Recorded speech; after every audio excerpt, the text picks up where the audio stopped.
नमस्कार विद्यार्थी मैत्रिणींनो, मी प्राध्यापक डॉक्टर कविता तातेड, इतिहास विभाग प्रमुख, लोकनायक बापूजी आणि महिला महाविद्यालय यवतमाळ, आपल्या सर्वांचे हार्दिक स्वागत करते. BA प्रथम वर्ष प्रथम सत्र भारताचा इतिहास याविषयी आज आपण चर्चा करणार आहोत. या अभ्यासक्रमामध्ये प्राचीन भारतीय इतिहासातील सुवर्णयुग, गुप्त साम्राज्य किंवा गुप्त युग या अनुषंगाने काही मुद्दे मी आपल्यासमोर मांडणार आहे. इसवी सन 3रे शतक ते इसवी सन 6वे शतक या कालखंडात गुप्त शासकांनी भारतात बलशाली विशाल साम्राज्य निर्माण करून विदेशी आक्रमणांपासून गुप्त साम्राज्य सुरक्षित केले. त्यामुळे भारतात राजकीय एकीकरण घडून आले आणि आर्थिक समृद्धता निर्माण झाली.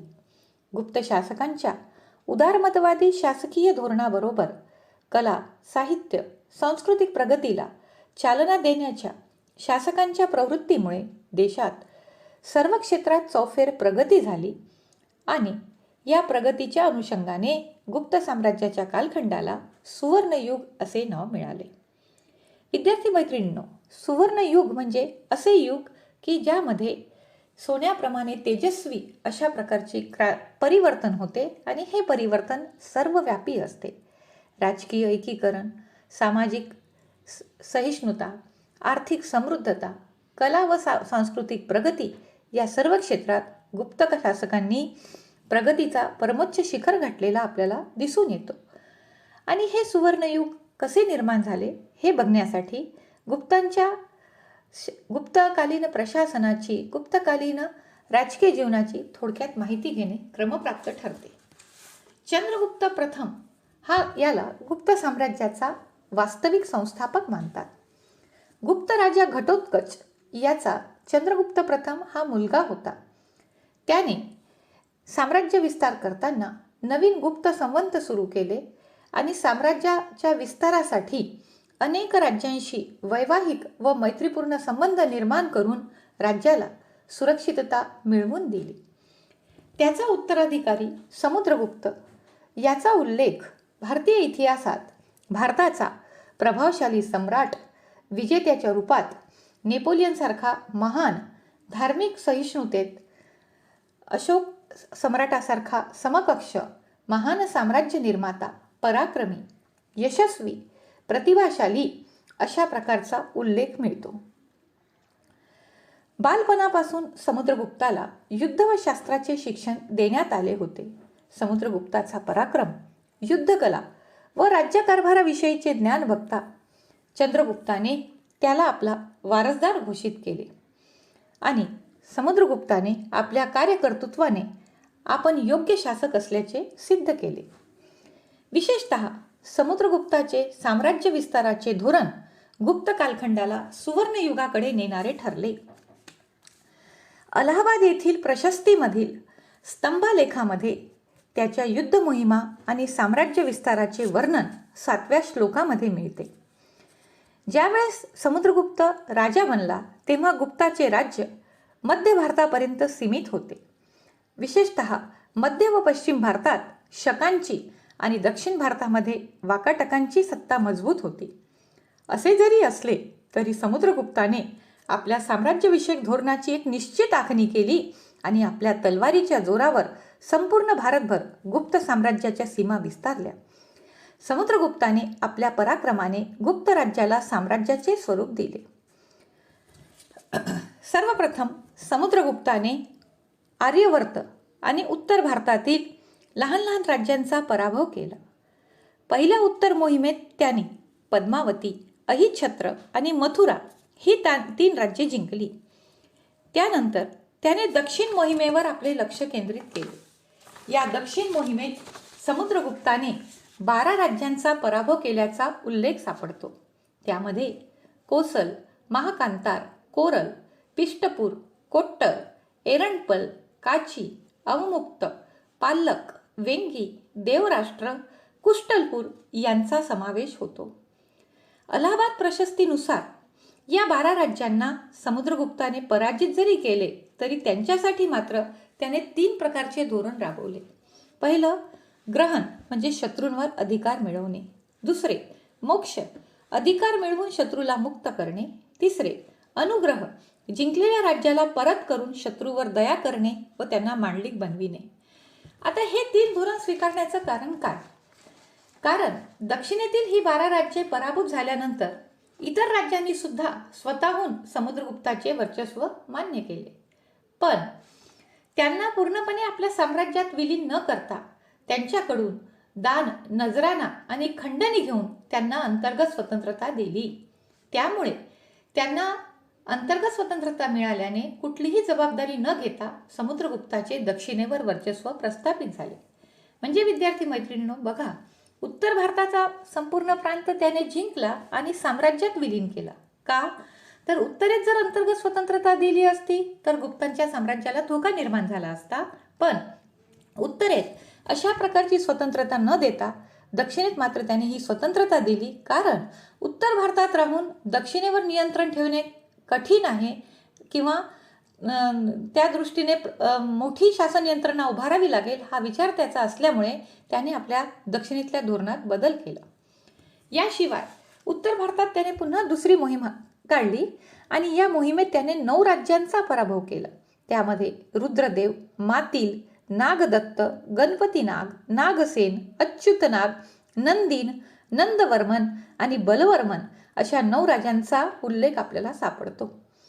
ही राज्ये मात्र त्यांना स्वतंत्र न करता ती त्याने आपल्या साम्राज्याला सोडली. या 2 उत्तर मोहिमेमुळे समुद्रगुप्ताचे साम्राज्य उत्तर आणि पश्चिम भारतात स्थिर झाले. याशिवाय समुद्रगुप्ताने पूर्व भारतातील मांडलिक राज्ये सुद्धा आपल्या वर्चस्वाखाली आणली. त्यामध्ये समतट, कामरूप, द्वाक, नेपाळ आणि कर्तारपूर या प्रदेशांचा, या राज्यांचा किंवा या स्थानिक स्थळांचा समावेश असल्याचा उल्लेख आपल्याला सापडतो. ही पूर्व भारतातील मांडलिक राज्ये त्याच्या वर्चस्वाखाली आल्यामुळे पूर्व क्षेत्र ही गुप्तांच्या अधीन झालेली आपल्याला दिसून येते. भारताच्या पश्चिम किनाऱ्यावर विविध जमातीची 9 गणराज्ये असल्याचा उल्लेख अलाहाबाद प्रशस्तीमध्ये मिळतो. समुद्रगुप्ताच्या दिग्विजयाने प्रभावित होऊन या 9 गणराज्यांनी सुद्धा त्याचे मांडलिकत्व पत्करले. त्यामध्ये मालव, अर्जुनायन, योधेय, अभीर, मद्रक, प्रार्जुन, सनकानिक, काक, खारपरिक ही 9 गणराज्ये होती. या प्रकारे समुद्रगुप्ताने पूर्व, पश्चिम, उत्तर आणि दक्षिण भारत आपल्या वर्चस्वाखाली आणला. त्याच्या काळात भारतात शक आणि कुशाण या परकीयांची राज्ये होती. समुद्रगुप्ताच्या साम्राज्य विस्ताराबाबतचे धोरण बघता परकीयांनी समुद्रगुप्ताशी वैवाहिक संबंध जोडून मैत्रीपूर्ण संबंध तयार केले. परकीयांनी समुद्रगुप्ताला कन्यादान करण्याची व आपल्या राज्यात गरुड प्रतिमा असलेली नाणी वापरण्याची परवानगी मागितली असा उल्लेख आपल्याला सापडतो. या सर्व वैशिष्ट्यावरून हे लक्षात येते की समुद्रगुप्ताने आपल्या दिग्विजयी धोरणाने विशाल एकसंघी साम्राज्य प्रस्थापित केले. या दिग्विजयानंतर समुद्रगुप्ताने अश्वमेध यज्ञाचे आयोजन केल्याचा उल्लेखही आपल्याला सापडतो. समुद्रगुप्ताचे साम्राज्य विस्ताराचे धोरण पाहता तो उत्तर व दक्षिण भारतावर आधिपत्य गाजविणारा महान सम्राट असल्याचे दिसून येते आणि त्यामुळे अनेक इतिहासकारांनी त्याला भारतीय नेपोलियन अशी ही उपमा दिलेली आहे. साम्राज्य विस्ताराबरोबर सम्राट समुद्रगुप्ताने उत्कृष्ट प्रशासन व्यवस्था निर्माण केली, धार्मिक सहिष्णुता स्वीकारली आणि त्यामुळे देशाची सर्वांगीण प्रगती झाली. विद्यार्थी मैत्रिणींनो, यानंतर आपण चंद्रगुप्त द्वितीय, ज्याचा इतिहासात चंद्रगुप्त विक्रमादित्य असाही उल्लेख सापडतो, या शासकाच्या कामगिरीकडे लक्ष वेधूया. समुद्रगुप्ताने साम्राज्य विस्तारासंबंधी सुरू केलेले दिग्विजयाचे धोरण त्याचा उत्तराधिकारी चंद्रगुप्त द्वितीय याने पूर्णत्वास नेले. गुप्त काळातील तो पराक्रमी, प्रभावशाली शासक असल्याने त्याने या साम्राज्याला विस्तारित करण्याचे पुरेपूर प्रयत्न केले. विशाखा दत्त रचित देवी चंद्रगुप्तम नाटकामध्ये चंद्रगुप्त द्वितीय या शासकाचा उल्लेख आपल्याला मिळतो. इसवी सन 380 ते 414 ही त्याची कारकीर्द असून त्याच्या काळात सर्व क्षेत्रात भरभराट झाल्याने गुप्त सुवर्णयुगाची पायाभरणी झालेली आपल्याला दिसून येते. या चंद्रगुप्त द्वितीयची सर्वात महत्त्वाची कामगिरी म्हणजे परकीय सत्ता शकांवर विजय मिळविला. चंद्रगुप्ताने गुप्त साम्राज्याला रुद्रसिंह नावाच्या शक राजाचा वाढता धोका लक्षात घेऊन शकांविरुद्ध मोहीम काढली. इसवी सन 409च्या सुमारास चंद्रगुप्ताने रुद्रसिंहाच्या प्रदेशावर आक्रमण केले. या युद्धात दोन्ही सत्तेत संघर्ष होऊन रुद्रसिंह मारला गेला. या युद्धातील विजयामुळे शकांच्या वर्चस्वाखालील मध्य व पश्चिम भारतातील प्रदेश आपल्या आधिपत्याखाली आणला. युद्धात शकांवर विजय प्राप्त केल्यानिमित्त त्याने स्वतःला शकारी म्हणजे शकांचा विनाशक आणि विक्रमादित्य अशी पदवी लावली. त्यानंतर इतिहासात तो चंद्रगुप्त विक्रमादित्य या नावाने प्रसिद्ध झाला. याशिवाय गणराज्यांचा त्याने पराभव केला. त्यामुळे काही ठिकाणी त्याला गणारी असाही उल्लेख त्याच्याबद्दल केलेला आपल्याला दिसून येतो. शकांना पराभव करून चंद्रगुप्ताने कुशाण सत्तेवर विजय मिळवण्याचाही प्रयत्न केला. दिल्लीजवळ मेहरुली लोहस्तंभावर विष्णुध्वज असून त्यावर चंद्र नावाच्या राजाचा लेख कोरीव स्वरूपात आहे. इतिहासकारांच्या मते हे चंद्रगुप्त द्वितीय या राजाचे वर्णन आपल्याला दिसून येते. कुशाणांवर विजय मिळवल्यामुळे पंजाब व सिंध हा प्रदेश गुप्त साम्राज्याच्या वर्चस्वाखाली आलेला आपल्याला दिसून येतो. यानंतर बंगाल प्रांतही त्याने आपल्या वर्चस्वाखाली आणला आणि त्यामुळे पूर्व भाग पूर्णपणे गुप्तांच्या वर्चस्वाखाली आला. वाकाटक आणि नागवंशीय शासकांशी त्याने वैवाहिक संबंध जोडले आणि त्यामुळे त्या राज्यांशी मित्रत्वाचे संबंध निर्माण झाले. एकूण चंद्रगुप्त द्वितीयच्या काळात जवळपास संपूर्ण भारतात आपल्याला गुप्त घराण्याचे वर्चस्व निर्माण झालेले दिसून येते. चंद्रगुप्ताचा या पराक्रमाबरोबरच त्याने सांस्कृतिक क्षेत्रातही प्रगती केली. त्याने आपल्या दरबारात अनेक कलांना आश्रय दिला. विविध कलांमध्ये पारंगत अशा कलावंतांना आपल्या दरबारात मानाचे स्थान दिले. या कलावंतापासूनच त्याचा नवरत्न दरबार नावारूपाला आला. त्याच्या दरबारामध्ये संस्कृत महाकवी कालिदास, वैद्यकशास्त्र धन्वंतरी, फलज्योतिषी शपनक, स्थापत्यतज्ञ घटकर्पूर, शिल्पशास्त्री शंकू, व्याकरणकार वररुची, ज्योतिष पारंगत वराहमिहिर, वेताळ भट्ट आणि अमरसिंह हे नवरत्न होते. समुद्रगुप्ताप्रमाणे पराक्रम गाजवीत चंद्रगुप्त द्वितीय याने जनतेचे हित आणि लोककल्याणाचे उद्दिष्ट बाळगून कार्यक्षम प्रशासन व्यवस्था राबविली. त्याच्या काळात व्यापार, उद्योग, शेती यांची प्रगती झाली आणि त्यामुळे एकंदरीत राजकीय स्थैर्य, शांतता, सुखी सामाजिक जीवन, आर्थिक समृद्धी यामुळे चंद्रगुप्त द्वितीयची काळ म्हणजे गुप्त काळाचे स्वर्णयुग होते असं आपल्याला म्हणता येईल. विद्यार्थी मैत्रिणींनो, जेव्हा आपण गुप्त कालखंडाला सुवर्णयुग या नावाने स्पष्ट करू इच्छितो तेव्हा फक्त राजकीय जीवन अभ्यासून चालणार नाही, तर त्या कालखंडामध्ये जी प्रगती झाली त्याचाही अभ्यास करणे गरजेचे आहे. विशेषतः इसवी सन 3ऱ्या शतकापासून भारतामध्ये जे राजकीय, सामाजिक, आर्थिक आणि सांस्कृतिक क्षेत्रामध्ये प्रगती झाली त्या सर्वांचं केंद्रबिंदू हे गुप्त साम्राज्य होते हे आपल्याला लक्षात घ्यावे लागेल. त्या दृष्टीने आपण पहिल्यांदा गुप्त साम्राज्य स्वर्णयुगाकडे कसे वळले याचा मुद्द्यानुसार अभ्यास करूया. त्यातील पहिला मुद्दा आपल्याला म्हणता येईल राजकीय स्थिरता आणि एकीकरणाचे युग. श्रीगुप्त, घटोत्कच, चंद्रगुप्त प्रथम, समुद्रगुप्त, चंद्रगुप्त द्वितीय, कुमारगुप्त आणि स्कंदगुप्त या सर्व गुप्त शासकांनी राजकीय, आर्थिक, धार्मिक, सांस्कृतिक क्षेत्रात मोलाचे योगदान दिले. चंद्रगुप्त प्रथम याने राजकीय स्थिरता निर्माण केली, तर समुद्रगुप्त याने उत्तर भारत तसे दक्षिण भारतातील 12 राज्यांना जिंकले. पूर्व व पश्चिम भारतातील राज्ये व गणराज्ये त्यांनी मांडलिकत्वाखाली आणली. चंद्रगुप्त द्वितीय याने गुप्त साम्राज्यावरील नियंत्रण कायम ठेवून शकांचा बंदोबस्त केला. त्याच्या काळात भारतात आलेल्या चीनी प्रवासी फाह्यांनी गुप्तकालीन जीवनाचे वर्णन केलेले आपल्याला दिसते. त्यावरून राजकीय एकीकरण आणि स्थिरता झाल्याचे स्पष्ट होते. दुसरा मुद्दा आपण त्या ठिकाणी स्पष्ट करूया आर्थिक विकासाचे आणि समृद्धतेचे युग. शेती, उद्योगधंदे, व्यापारातून देशाची आर्थिक भरभराट झाली. अंतर्गत व परदेशी व्यापाराला चालना देण्यासाठी व्यापारी क्षेत्रात सर्व सुविधा उपलब्ध करून दिली. गुप्त काळातील शासकांच्या सुवर्ण मुद्रा आर्थिक संपन्न स्थिती साक्ष देतात.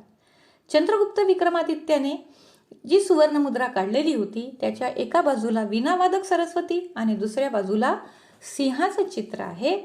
हे प्रतीक आहे की त्याच्या काळामध्ये विद्येला आश्रय होता आणि सिंह हे पराक्रमाचे प्रतीक आहे.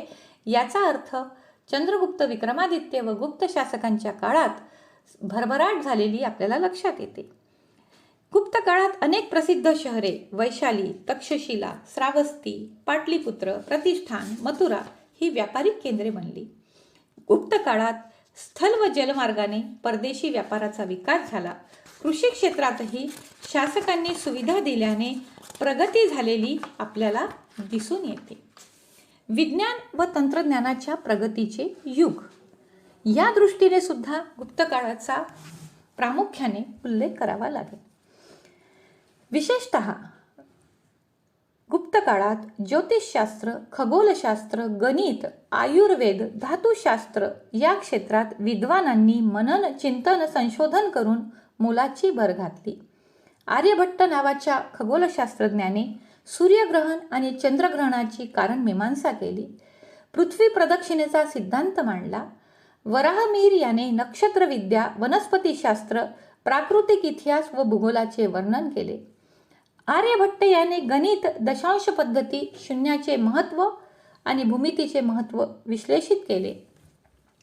आयुर्वेदशास्त्र यामध्ये धन्वंतरी, चरक, सुश्रुत, नागार्जुन, वाघभट्ट यांनी मोलाची भर घातली. तर धातुशास्त्रामध्ये विविध धातूच्या कलात्मक मुद्रा निर्माण झाल्या.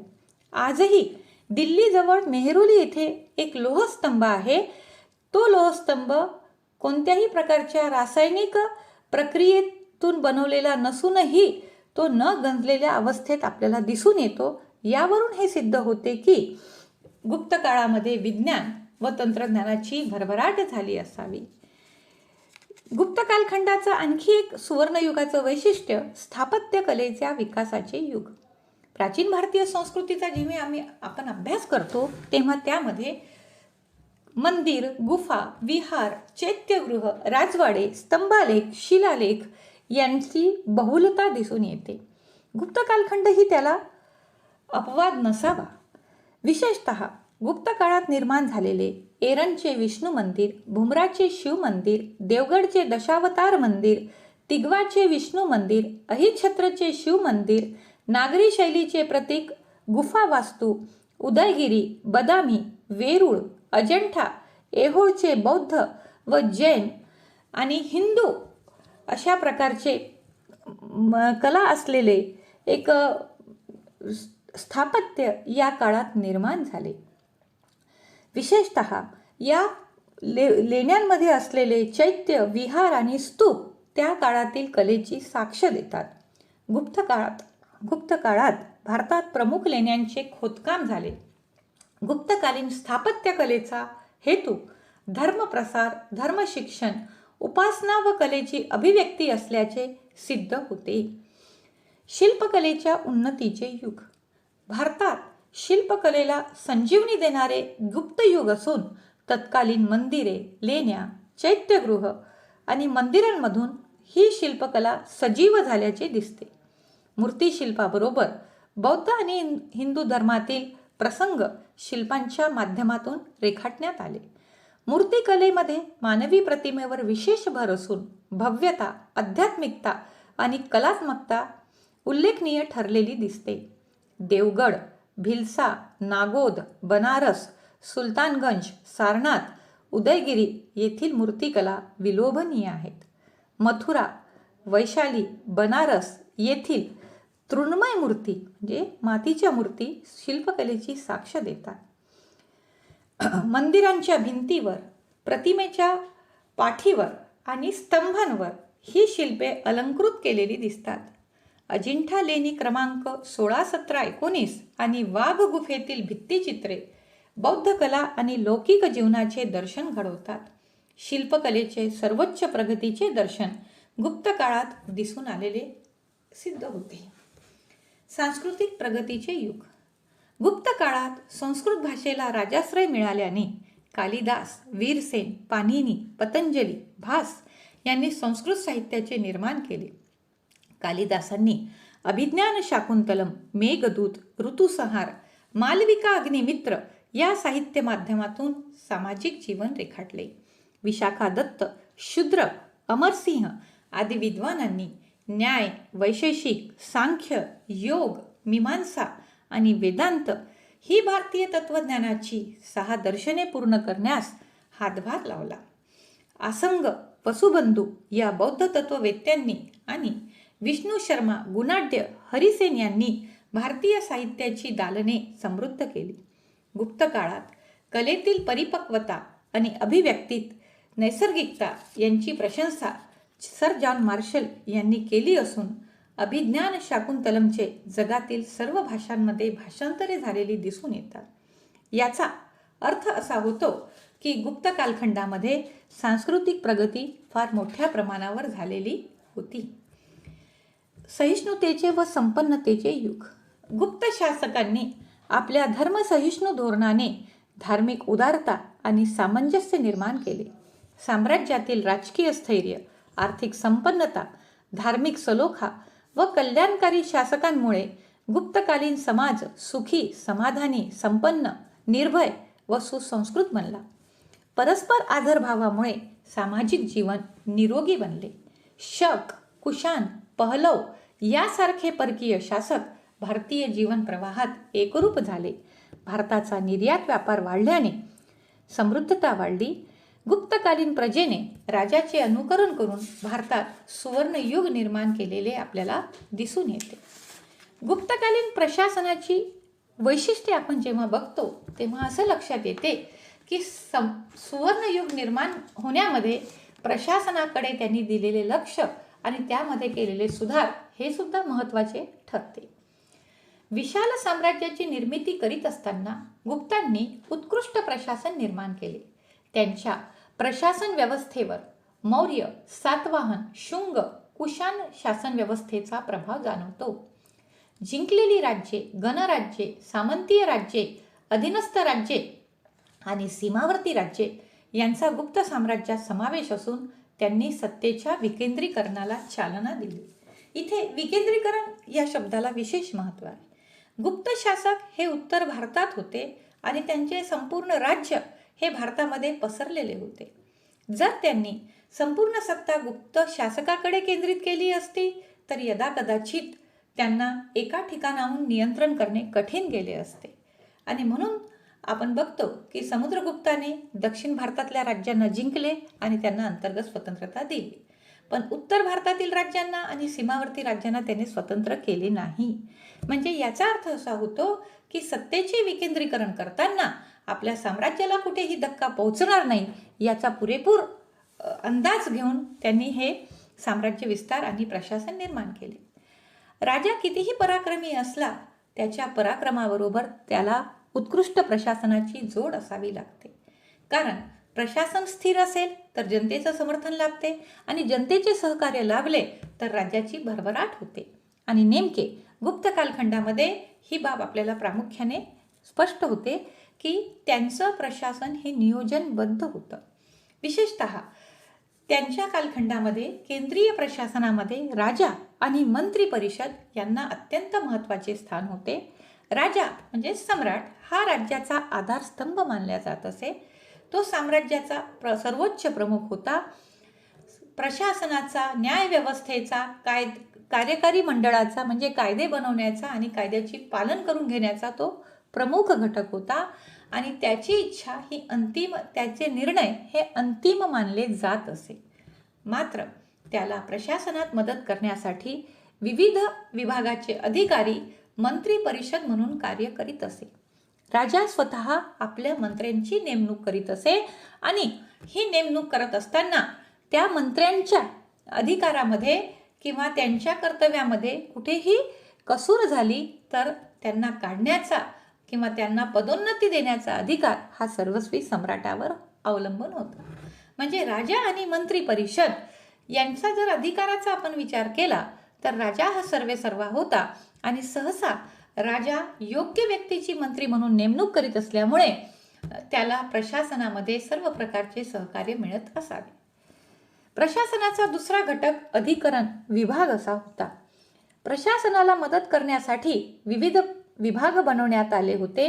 त्याचे प्रमुखही वेगवेगळे होते, मात्र त्यांची नेमणूक ही राजा स्वतःच्या निरीक्षणातून करीत असे. त्यामध्ये युवराज, सहसेनापती, महादंडनायक, महाबलाधिकृत, दंडपाशिक, महासंधी विग्रहिक, विनयस्थिती स्थापक, भांडागाराधिकृत, महाअक्षपाटलिक, प्रतिहार, युक्त पुरुष, सर्वाध्यक्ष, शौल्किक, गोलमिक, ध्रुवाधिकरण, कोट्टपाल या अधिकरण क्षेत्रातील प्रमुख अधिकाऱ्यांचा समावेश होता. यांच्याकडे प्रत्येकाकडे स्वतंत्र कार्यभार देण्यात आलेले होते आणि त्या सर्वांवर नियंत्रण ठेवणारी अंतिम सत्ता ही सम्राटाची होती. सत्तेच्या विकेंद्रीकरणानुसार केंद्राचे प्रांतीय प्रशासनामध्ये विभाजन करण्यात आले. प्रांतांना भुक्ती असे नाव होते. त्याचा प्रमुख उपरीक होता. प्रांताचे विषयमध्ये विभाजन करण्यात आले. त्याचा प्रमुख विषयपती, शहराचा प्रमुख नगरपाल आणि अंतिम घटक ग्राम, त्याचा प्रमुख ग्रामजन किंवा पदग्रामिक, ग्रामजनपद किंवा ग्रामिक असा होता. गुप्त शासकांनी प्रांतीय प्रशासनामध्ये विशेष बदल केला नाही. केंद्राप्रमाणे प्रांतातही स्वतंत्र अधिकारी नेमले आणि विकेंद्रीकरणाचे तत्व स्वीकारले. इथे ही एक बाब महत्त्वाची आपल्याला समजून घेता येईल की प्रांतीय प्रशासनामध्ये त्यांनी हस्तक्षेप न केल्यामुळे केंद्र आणि प्रांत यांच्यात कधीही संघर्ष उद्भवलेला दिसत नाही. केंद्राने काढलेले आदेश प्रांताने पाळायचे, प्रांताला एक प्रकारे अंतर्गत स्वातंत्र्य द्यायचे. मात्र प्रांतामध्ये जर बंडाळी किंवा विद्रोह झाला तर केंद्राने ते नियंत्रणात आणायची, असा एक व्यवहार इथे चालत असलेला आपल्याला दिसून येतो. त्यानंतर महत्त्वाचं जे खातं होतं ते म्हणजे लष्कर आणि संरक्षण व्यवस्था. गुप्त काळात महाबलाधिकृत हा सैन्य विभागाचा मुख्य अधिकारी असून त्याच्या लष्कराचे 3 घटक होते: हत्तीदळ, पायदळ आणि घोडदळ. आणि या 3 दळामार्फत गुप्तांनी उत्कृष्ट सैन्य व्यवस्था निर्माण केली. विशाल साम्राज्य निर्माण करण्याचं जे श्रेय गुप्तांना मिळतं ते त्यांच्या लष्कर आणि संरक्षण व्यवस्थेवर होते. नुसती सैन्य रचना त्यांनी केली नाही, सैन्यांना प्रशिक्षण देणे, शस्त्रास्त्रे पुरवणे, रसद पुरवठा करणे याकडे सुद्धा त्यांनी जातीने लक्ष दिले आणि म्हणून गुप्तांच्या काळात उत्कृष्ट सैन्य व्यवस्था तयार झाली. गुप्त प्रशासनाचा नंतरचा महत्त्वाचा घटक आर्थिक धोरण किंवा राजस्व व्यवस्था. भूमिकर राज्याच्या उत्पन्नाचे मुख्य साधन होते. राज्याच्या उत्पन्नाच्या मुख्य साधनामध्ये जमीन महसूल असून त्याला भागकर म्हटल्या जात असे. तो उत्पन्नाच्या 1/6 इतका असून तो वसूल करण्यासाठी ध्रुवाधिकरण विभाग होता. भोगकर, उपरीक कर, शुल्क कर, राजकर इत्यादी करापासूनही राज्याला उत्पन्न मिळत असलेले आपल्याला दिसून येते. गुप्त काळामध्ये न्यायव्यवस्था उत्कृष्ट होती. त्यामध्ये दिवाणी व फौजदारी अपराधासंबंधीचे स्वतंत्र कायदे, सम्राट सर्वोच्च न्यायाधीश होता, ग्रामीण स्तरावर पंचायत न्यायदान करीत असे, राजकीय व धर्मस्थानीय स्तरावर न्यायालय असून त्यांच्या मार्फत न्यायदानाचे कार्य केले जात असे. या सर्व वैशिष्ट्यावरून असं लक्षात येते की गुप्तकालीन प्रशासन व्यवस्था ही राज्याला भरभराटीकडे नेणारी ठरली. या सुवर्णयुगाचा जो पाया होता ती म्हणजे अर्थव्यवस्था. गुप्त काळातील अर्थव्यवस्था कशा प्रकारची होती हे आपल्याला या ठिकाणी पाहणे गरजेचे आहे. गुप्तकालीन आर्थिक जीवनामध्ये सर्वात महत्त्वाचं घटक होतं ते म्हणजे कृषी. आर्थिक जीवन कृषी प्रधान असून शेती उत्पन्नाचे प्रमुख साधन होते. अन्नधान्य, फळ, मसाल्याचे पदार्थ, औषधी वनस्पतीचे उत्पादन शेतीमधून घेतले जात असे. पारंपरिक पद्धतीने शेती केली जात असून जलसिंचन व शासनाकडून मदत मिळत असे. शेतीपूरक पशुपालन या काळात होत असून शेतकरी संपन्न अवस्थेत होता आणि शेती ही स्वावलंबी जीवन जगण्याचे शिक्षण देणारी असल्याचा उल्लेख आपल्याला या ठिकाणी सापडतो. गुप्त काळात जी भरभराट झाली त्या भरभराटीचं मूळ संपन्न कृषी जीवनमध्ये असल्याचं आपल्याला दिसून येतो. वर्तमान काळामध्ये सुद्धा हा संदर्भ इथे आपल्याला समजून घेण्यासारखा आहे की ज्या कालखंडामध्ये शेती समृद्ध होती, शेतकरी सुखी होता, तो देश संपन्न व सुखी असल्याचं चित्र आपल्याला दिसते. उद्योगधंदे व व्यवसाय. गुप्त कालखंड उद्योगधंद्याच्या प्रगतीचा होता. वस्त्र व्यवसाय, रंग व्यवसाय, खनिज उद्योग, धातू उद्योग, हस्तिदंत व्यवसाय, सुवर्ण व्यवसाय, लाकूड उद्योगांची आपल्याला तत्कालीन साहित्यामधून माहिती मिळते व संपन्नता स्पष्ट होते. या काळात हे उद्योगधंदे मोठ्या प्रमाणात स्थिर झाले आणि त्यामुळे व्यापार व वाणिज्याचा विकास झालेला आपल्याला दिसून येतो. वस्तू उत्पादनात वाढ झाल्याने स्थिर जीवनामुळे मोठ्या प्रमाणात व्यापार वाढला. मोठी शहरे व्यापारी केंद्रे बनली. ब्रह्मदेश, चीन, इजिप्त, इराण, रोमन साम्राज्य, अरबस्थानाबरोबर भारताचा व्यापार होत होता. त्यासाठी जहाज उद्योग विकसित करण्यात आला होता.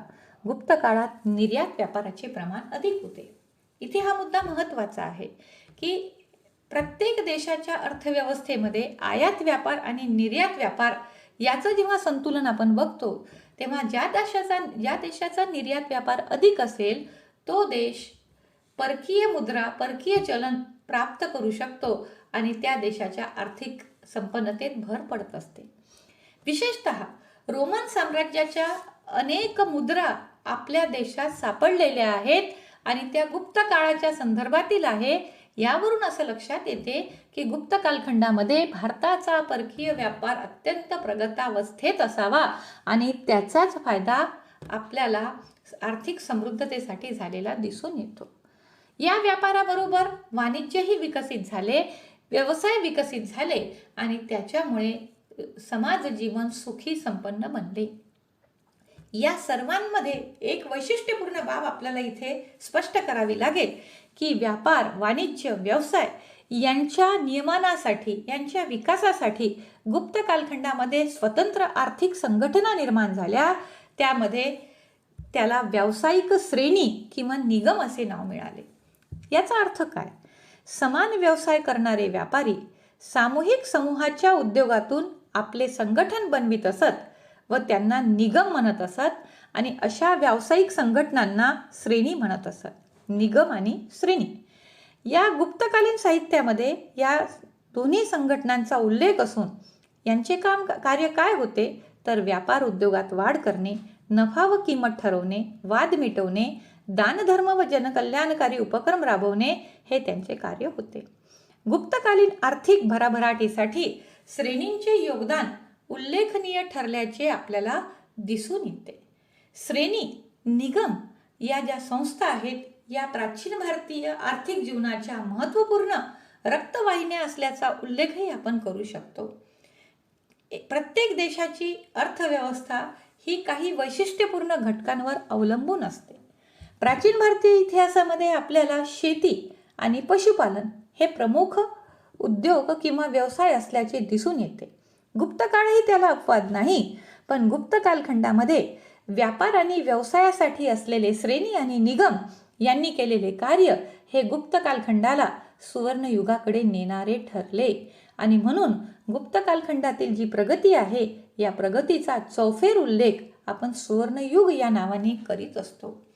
प्राचीन भारतीय इतिहासामध्ये अन्य घटकांचा अभ्यास करीत असताना भरभराटीचे युग म्हणून जेव्हा आपण गुप्त युगाचा उल्लेख करतो तेव्हा तो चारही बाजूनी असतो. अर्थात राजकीय एकीकरण, आर्थिक समृद्धता, धार्मिक सहिष्णुता आणि सामाजिक आणि सांस्कृतिक प्रगती असा त्याचा अर्थ आपल्याला करता येईल.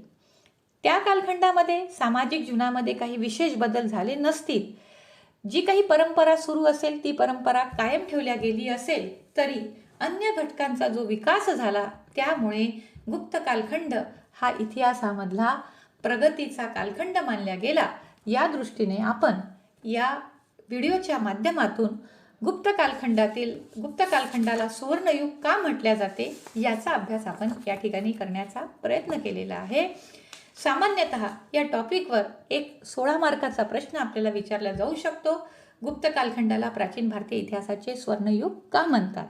तर कधीकधी लघुत्तरी प्रश्नामध्ये विज्ञान व तंत्रज्ञानाच्या विकासाचे युग म्हणजे गुप्त कालखंडातील विज्ञान व तंत्रज्ञानाची प्रगती स्पष्ट करा असा प्रश्न असू शकतो. सांस्कृतिक प्रगती स्पष्ट करा असा प्रश्न असू शकतो. त्या दृष्टीने हे सर्व मुद्दे त्यामध्ये समाविष्ट करण्यात आलेले आहे. इतिहासाचा विद्यार्थी या नात्याने जेव्हा आपण एखाद्या घटकाचा अभ्यास करतो तेव्हा त्या कालखंडाचा चौफेर अभ्यास आपल्याला अभिप्रेत असतो. आपण जेव्हा समुद्रगुप्त किंवा चंद्रगुप्त विक्रमादित्य यांच्या राजकीय कामगिरीचा अभ्यास करतो तेव्हा आपल्याला हे लक्षात घ्यायला पाहिजे की त्यांनी जसं साम्राज्य विस्तार केला त्याचप्रमाणे त्यांनी केलेली प्रशासकीय कामगिरी सुद्धा महत्त्वाची आहे. आणि म्हणून हे सर्व मुद्दे एकत्र करून मी आपल्यासमोर प्रथम सत्रातला प्राचीन भारतीय इतिहासातील सुवर्णयुग हा मुद्दा स्पष्ट करण्याचा प्रयत्न केलेला आहे.